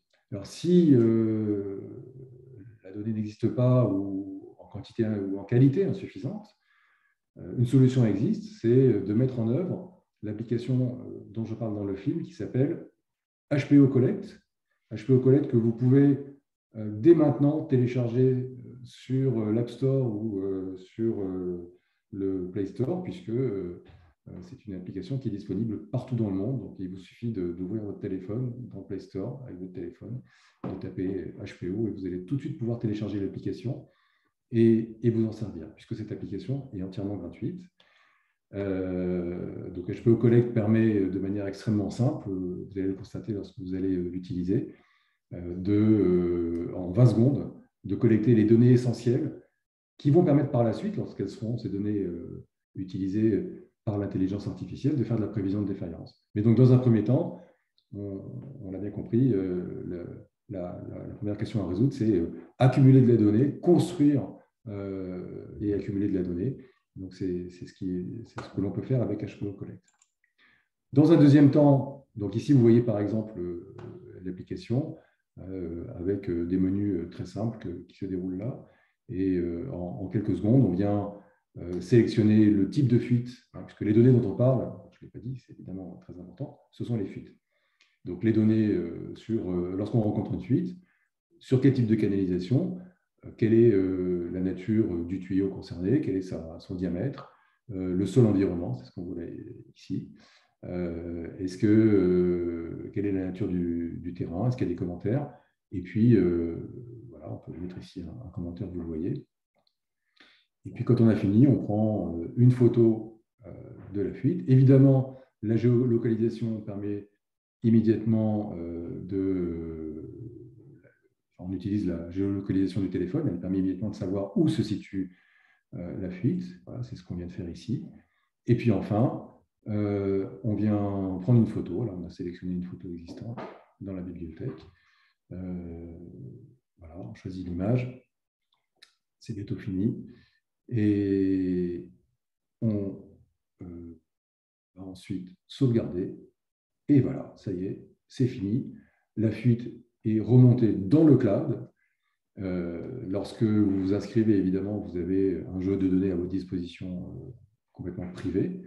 Puisque là, si vous vous connectez comme ça, que vous jouez avec, vous allez pouvoir créer des fausses fuites. N'hésitez pas, aucun problème. C'est une sorte de grand bac à sable dans lequel tout le monde peut jouer. Et puis, si vous souhaitez vous inscrire, vous suivez la procédure que vous trouverez aisément et qui vous permet de créer un jeu de données à vous seul. Voilà, ça c'est pour la partie collecte de données. Ensuite, avec ça, une fois qu'on a assez de données, on va utiliser l'intelligence artificielle qui va donc utiliser ce qui aura été collecté dans HPE Collect ou récupéré dans les données historiques de l'exploitation. Et donc, comme je vous le disais, on va utiliser pour chaque fuite, eh bien, quel matériau, quel tuyau, quel diamètre, sa date de pause. Éventuellement, est-ce qu'on a des informations sur les pressions, sur le trafic environnant, et tout élément disponible, finalement, sera bon à prendre pour voir si on peut l'utiliser pour démontrer, finalement, la survenance des fuites passées. Donc, une fois qu'on a fait ça, donc je vous fais une petite démonstration ici sur un cas d'usage qui est complètement réel, qui se situe en Nouvelle-Calédonie, à Nouméa, sur lequel on a travaillé. On avait la chance d'avoir beaucoup de données, ça nous permet de faire une belle démonstration. Donc, ce qu'on fait, c'est qu'on utilise là 18 ans de données. Les 10 premières années sont utilisées, en tout cas dans cette démonstration ici, pour calibrer le modèle, et les 8 années suivantes sont utilisées pour en vérifier la validité. Donc, ce que vous allez pouvoir constater sur ce réseau sur lequel vous voyez ici figure l'ensemble des fuites qui ont été utilisées. Et ensuite, on va regarder finalement la performance du modèle. Alors, qu'est-ce que nous dit ce diagramme? Ici, vous voyez en abscisse le pourcentage de réseaux remplacés par ordre décroissant de canalisation prioritaire, puisqu'on va prioriser les canalisations avec un critère qu'on va appeler le critère de défaillance, finalement, la probabilité de défaillance. Donc, plus la probabilité de défaillance est importante, et bien plus vite on va remplacer cette canalisation. Et puis en abscisse, on a le pourcentage de fuites évitées sur la base de l'échantillon de données qui est là et dans lequel on a des vraies fuites. Donc finalement, ce qu'on a fait, c'est qu'on s'est placé 10 ans en arrière. On a dit, bon, imaginons qu'on soit en 2010. Qu'est-ce qu'on aurait pris comme décision selon le modèle? Et on a regardé si ces décisions ont été de bonnes décisions. Ce que vous pouvez voir ici, c'est que alors, la courbe verte, c'est le remplacement aléatoire qui correspond quand même bien souvent à ce qui est fait, puisque soit on utilise de mauvais critères ou des critères trop simples, ou alors tout simplement on suit les programmes de voirie, par exemple, pour remplacer les tuyaux, comme ça c'est fait. Voilà, c'est malheureusement ce qui se fait parfois.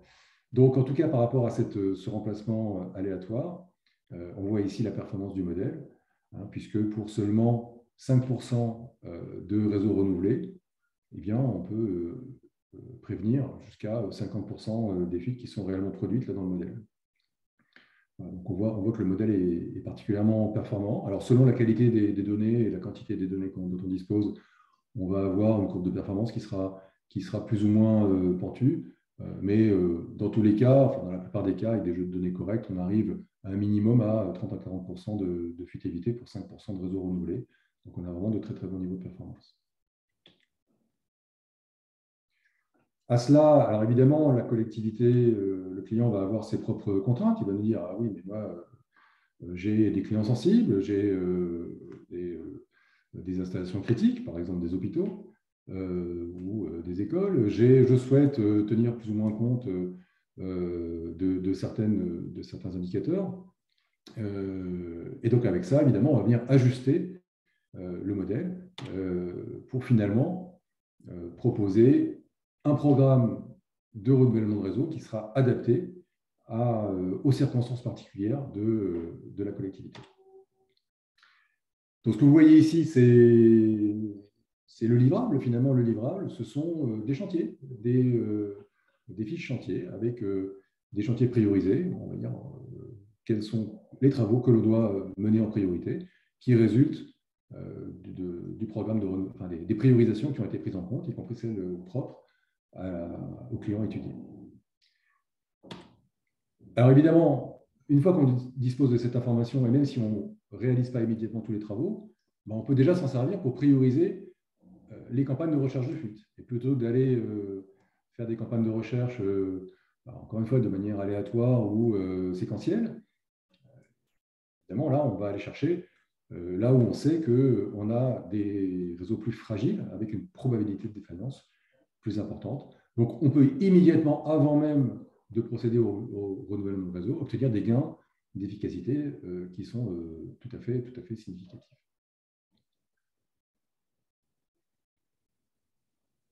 Voilà, donc on va améliorer, effectivement, on va faire du NRW, de l'amélioration de l'eau produite, de l'eau non facturée, sans coût additionnel. Au final, donc, la mise en place d'HPO, donc d'une solution permettant de mieux anticiper les défaillances de réseau, à un certain nombre de bénéfices qu'on a essayé de résumer ici. Évidemment, la continuité de service pour les populations. Dans le contexte du Covid-19, un accès à l'eau potable dont on sait combien elle est importante pour les raisons sanitaires, la préservation de la ressource en eau, évidemment, des économies d'énergie, donc des réductions d'émissions de CO2, et puis surtout l'optimisation de la dépense de l'argent public ou de l'argent d'où qu'il vienne, hein, qui soit prêté par les bailleurs de fonds, donné ou public et fourni ou cherché localement. On a évidemment un intérêt à rechercher le meilleur ROI pour chaque euro investi. Alors tout ça pour un prix quasi dérisoire, puisqu'on parle de quelques dizaines de mètres de réseau pour obtenir ces gains d'efficacité.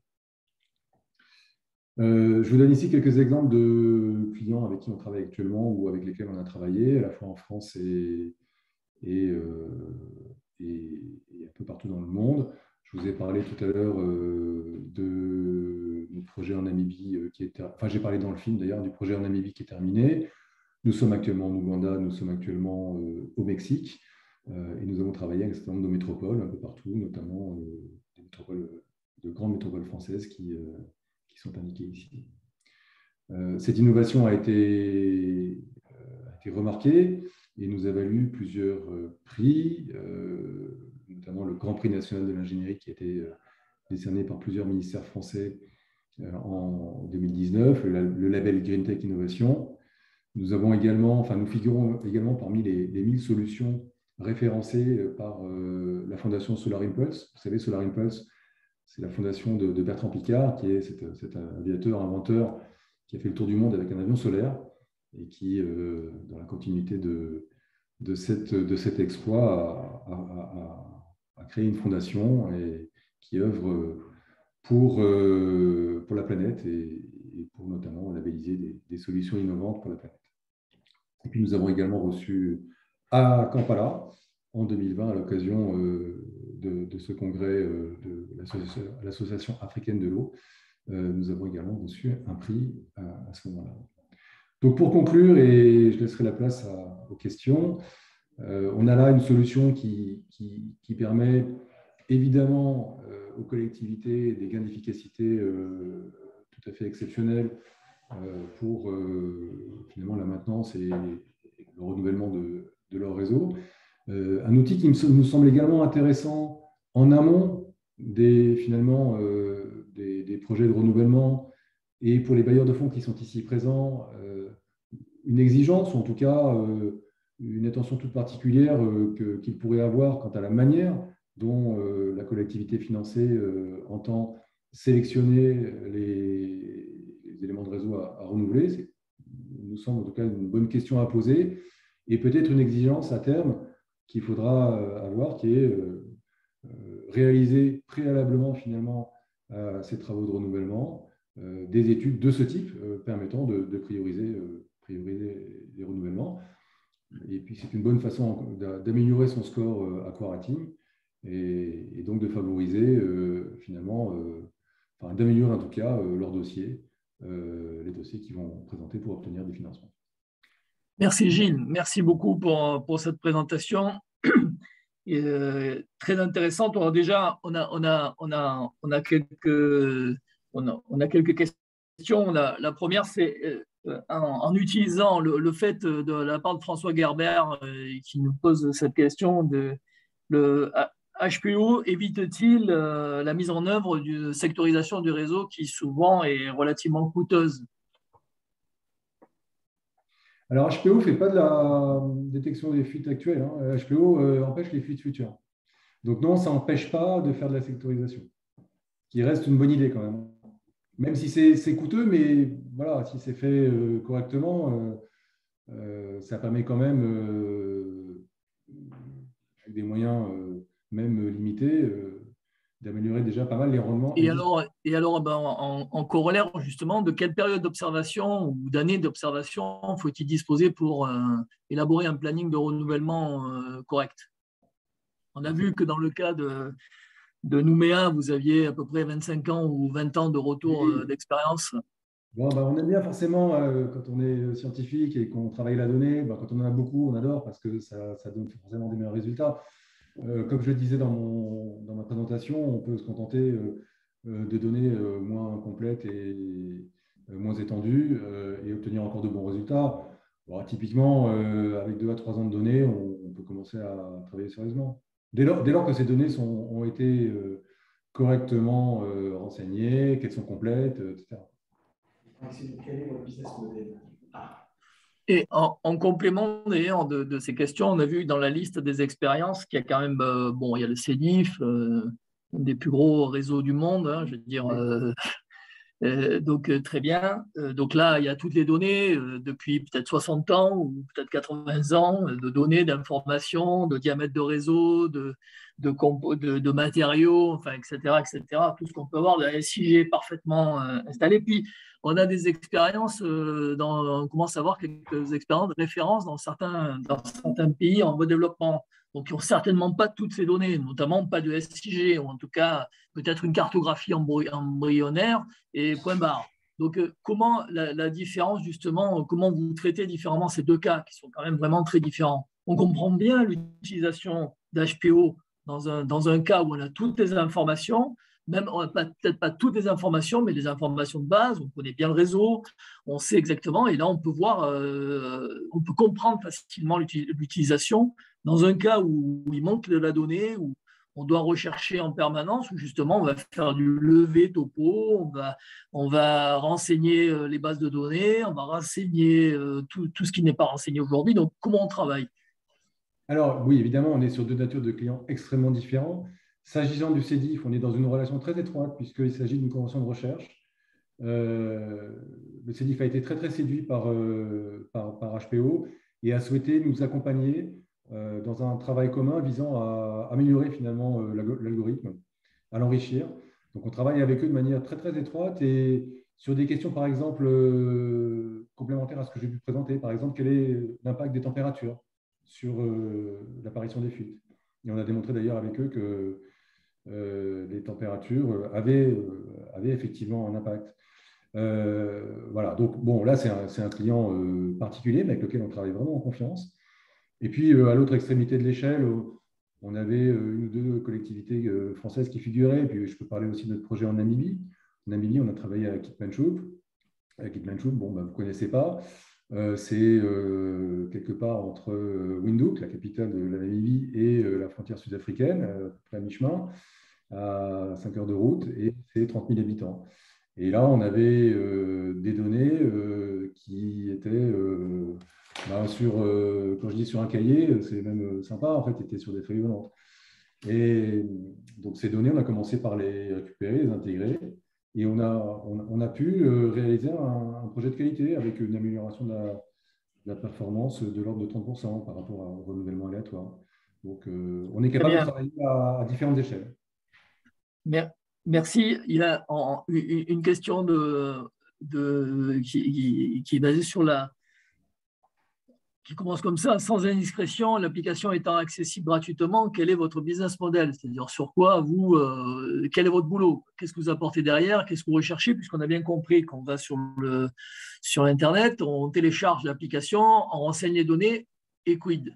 Alors, je vais reformuler mon propos parce que je pense que je n'ai pas été suffisamment clair. Il y a 2 étapes. La première étape, c'est la collecte des données. Et pour faciliter la collecte des données, en effet, nous avons développé une application dont nous avons fait don à la communauté internationale de l'eau, et en particulier à l'occasion du dernier Forum mondial de l'eau à Dakar. Cette application, elle est gratuite, vous pouvez aller la télécharger. Vous allez pouvoir, dès aujourd'hui, collecter et accumuler des données sur vos fuites, sur les fuites dans vos réseaux. Une fois que vous aurez fait ça, vous allez avoir besoin de nous, ou d'autres, hein, idéalement de nous, pour exploiter ces données, faire tourner l'intelligence artificielle et élaborer des programmes de renouvellement. C'est pas cher. Donc, on est bien d'accord, c'est-à-dire, vous, ce que vous recherchez, au plus vous avez de données et de systèmes différents, au plus votre système va s'améliorer et va être efficient dans les choix et les recommandations qu'il va donner en termes de programme de renouvellement de réseau et de son efficacité dans le temps. C'est bien ça, on est bien là-dessus. Absolument, je laisserai la parole à Christian qui vient de lever la main. Oui, nous, ce qu'on adore, c'est quand les clients ils ont plein de données. Donc, pour les aider, on a développé l'application HPO Collect. Ils peuvent la télécharger, l'utiliser gratuitement et accumuler plein de données. Un jour, ils en auront assez et ils nous diront maintenant, comment je fais pour m'en servir? Et là, on discutera pour, pourquoi pas, utiliser HPO.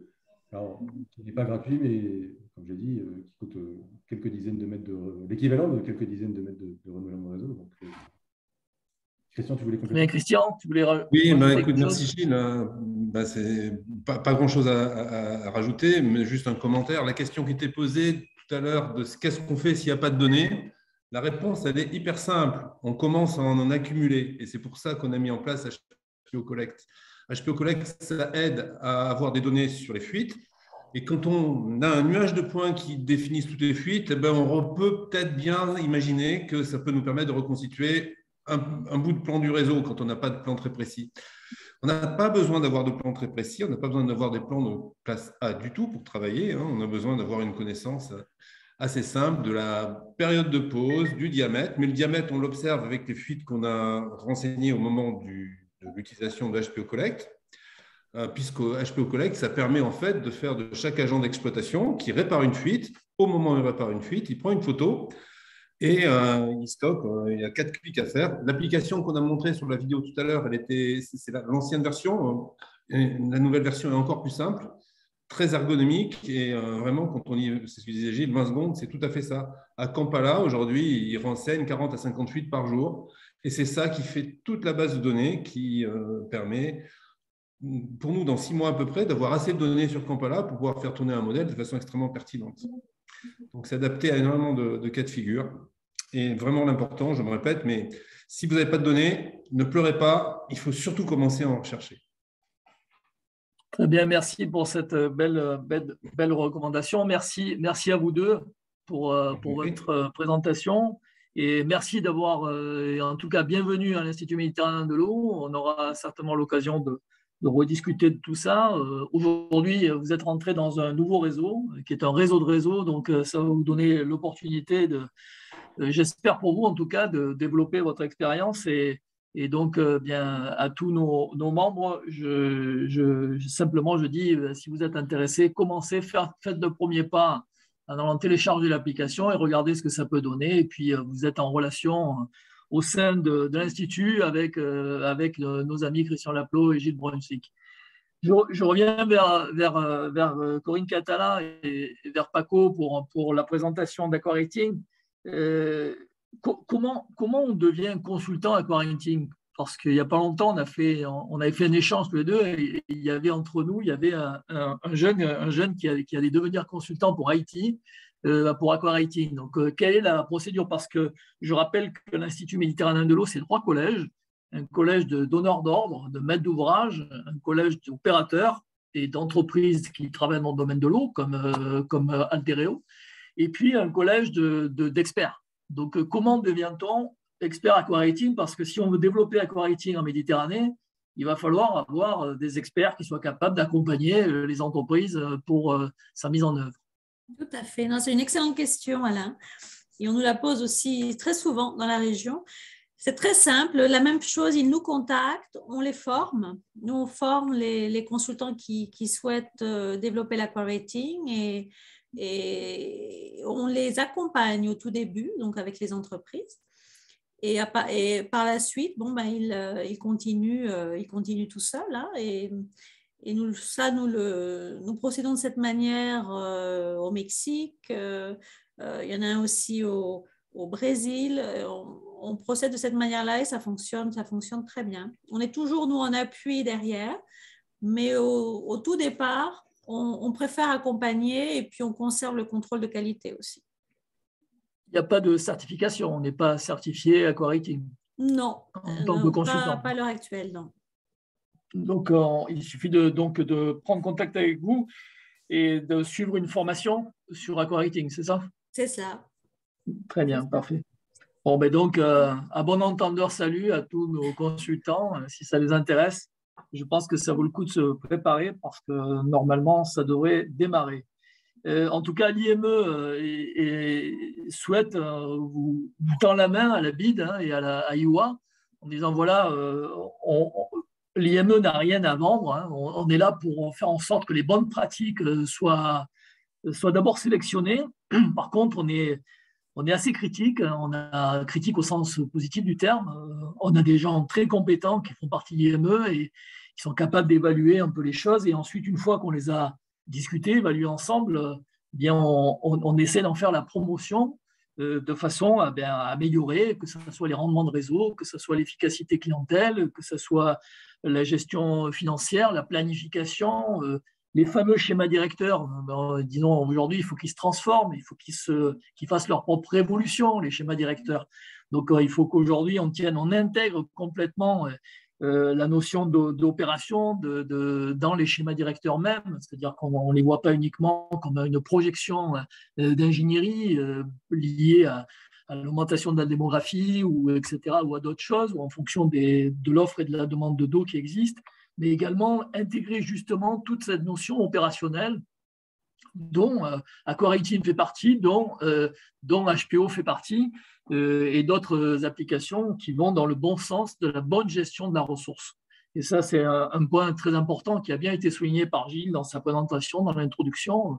Le positionnement d'HPO, le positionnement d'AquaRating. AquaRating a aussi un volet développement durable, hein, si j'ai bien compris, en tout cas impact environnemental. Et c'est important, donc ça veut dire qu'AquaRating va mesurer l'impact des différents projets.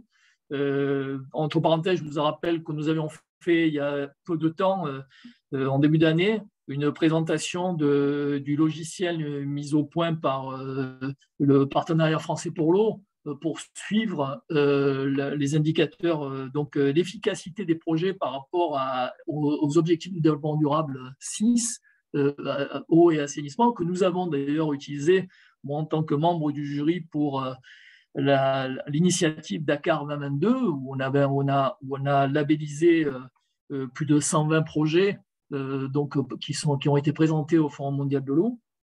Donc voilà, tous ces outils sont très utiles dans la mesure où ils vont dans le bon sens de la bonne gestion de la ressource.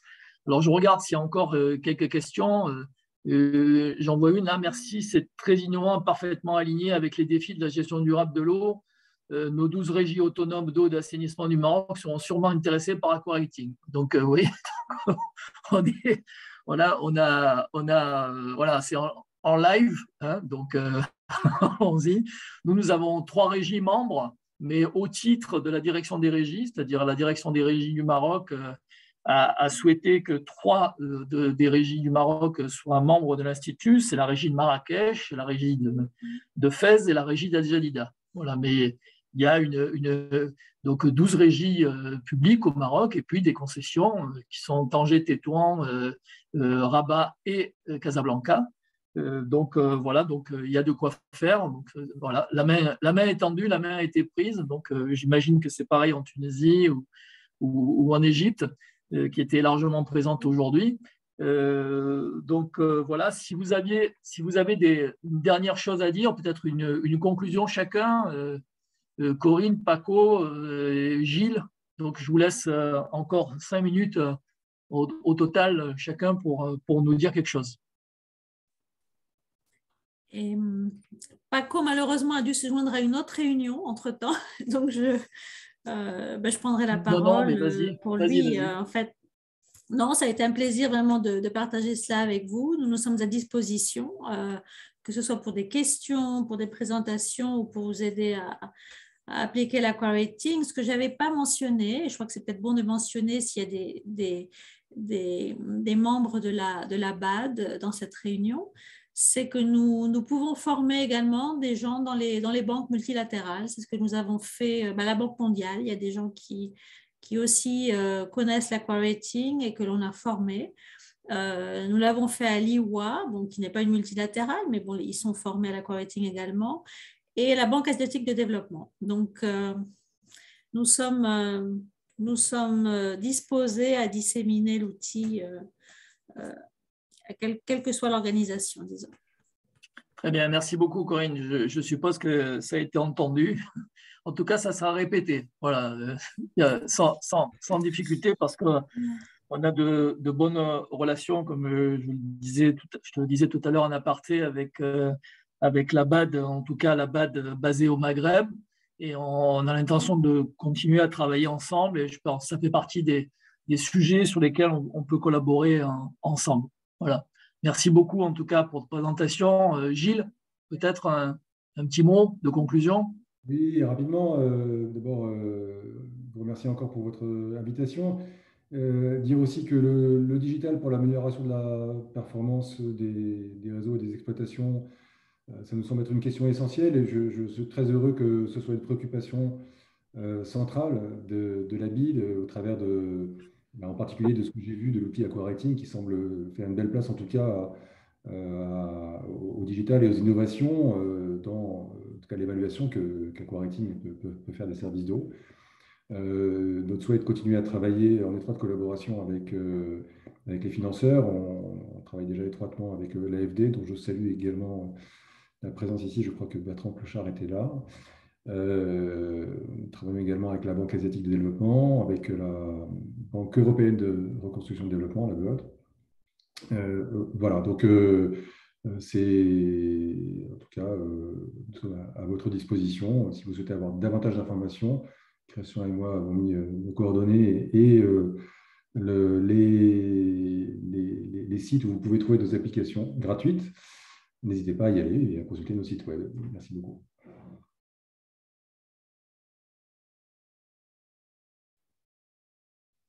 Eh bien, merci beaucoup. En tout cas, merci pour ces deux présentations qui étaient très intéressantes, qui rentrent parfaitement dans notre objectif du groupe de travail sur regagner la confiance de la finance à travers la mesure de la performance des services. Donc, voilà, je tenais aussi à donner quelques informations aux membres de l'IME pour les jours, semaines et mois à venir. Donc, nous allons participer prochainement au groupe expert de l'Union pour la Méditerranée dans le domaine de l'eau, 2 journées de réunion qui vont avoir lieu en Jordanie à Amman, où nous avons été invités par l'Union pour la Méditerranée. Donc c'est important. On nous demande de faire la présentation des conclusions de notre participation au Forum mondial. Donc nous avons diffusé à l'ensemble des membres, et on le refera en tout cas rapidement, les conclusions qu'on a tirées de notre participation. Ça va nous guider. Mokhtar Bzioui, François Gerber, Nicolas Roche qui manage le comité scientifique et technique de l'Institut, comme je vous le disais, pour les 3 prochaines années, c'est-à-dire jusqu'au prochain Forum méditerranéen de l'eau qui aura lieu en Tunisie. Et je salue ici nos amis tunisiens qui étaient très nombreux à participer à notre webinaire aujourd'hui. Donc je me rendrai en Tunisie personnellement avant l'été pour discuter avec les autorités tunisiennes des conditions de la réalisation de ce Forum méditerranéen. Ensuite, nous aurons notre Assemblée générale et notre conseil d'administration le 30 juin. Et puis, un événement particulier cette année pour l'IME, c'est son 40e anniversaire.